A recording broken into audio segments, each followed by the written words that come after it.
Hello viewers, আসসালামু আলাইকুম। J and J kitchen video YouTube চ্যানেলের পক্ষ থেকে আপনাদের সবাইকে স্বাগতম জানাচ্ছি আবারও একটা রেসিপির সাথে।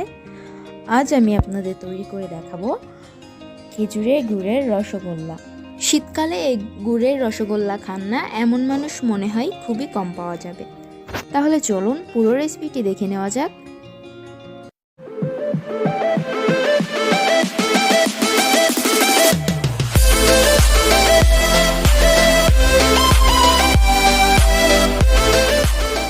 তো এখানে আমি একটা হাঁড়িতে নিয়ে নিচ্ছি প্রায় 1 লিটার দুধ।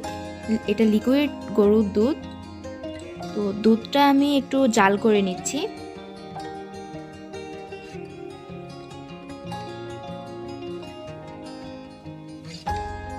দুধটা নেড়েচেড়ে জাল করে নেওয়ার পর এর মধ্যে আমি দিয়ে দিচ্ছি 1 চা চামচ ভিনেগার। এখানে আপনারা চাইলে লেবুর রসও দিতে পারেন। তো ভিনেগারটা দেওয়ার পরই আমি চুলাটা বন্ধ করে ছানাটা নামিয়ে নিচ্ছি।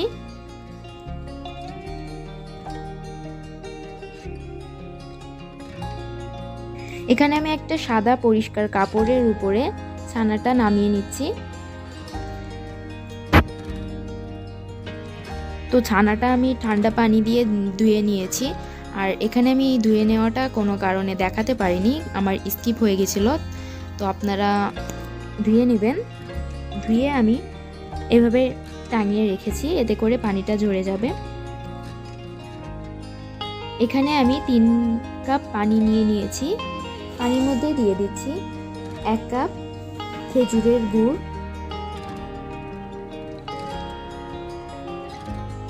তো এখন আমি এর মধ্যে দিয়ে দিচ্ছি 2টা এলাচ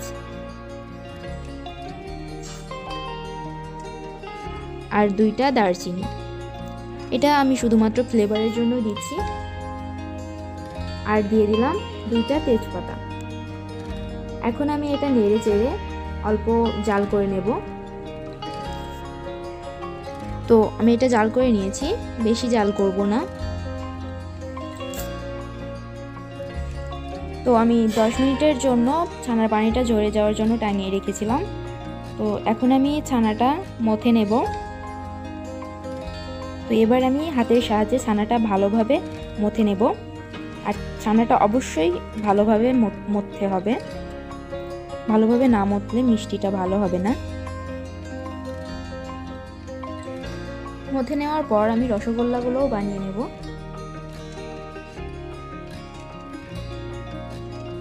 তো ভালোভাবে মথে নেওয়ার পর আমি গোল গোল করে মিষ্টিগুলো বানিয়ে নিয়েছি, দেখতেই পাচ্ছেন। তো এখন আমি এগুলো গুড়ের শিরায় ভেজাবো। তো আবারও আমি চুলাটা অন করে দিলাম।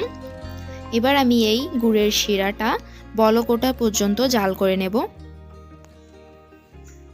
ভালোভাবে এরকম বলক উঠে গেলে আমি এর মধ্যে মিষ্টিগুলো দিয়ে দেব।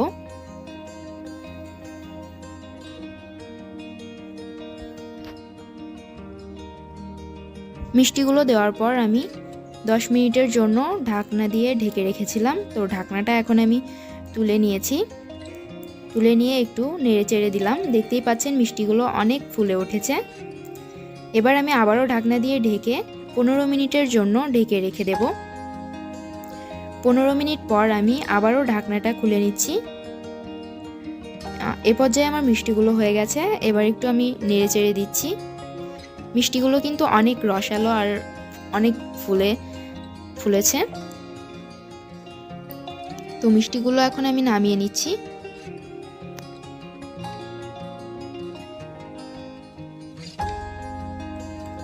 আমি একটা পাত্রে মিষ্টিগুলো সার্ভ করে নেব।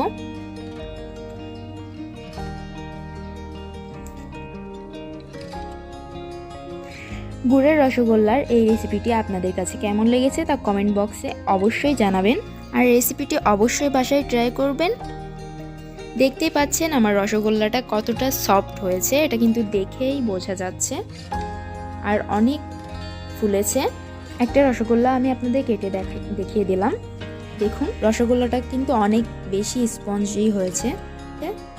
তো আজকে এখানে বিদায় নিচ্ছি। ফিরে আসবো আবারও কোনো নতুন রেসিপির সাথে। ততক্ষণ পর্যন্ত সবাই সুস্থ থাকবেন, ভালো থাকবেন এবং আমার চ্যানেলটি অবশ্যই সাবস্ক্রাইব করবেন। আল্লাহ হাফেজ।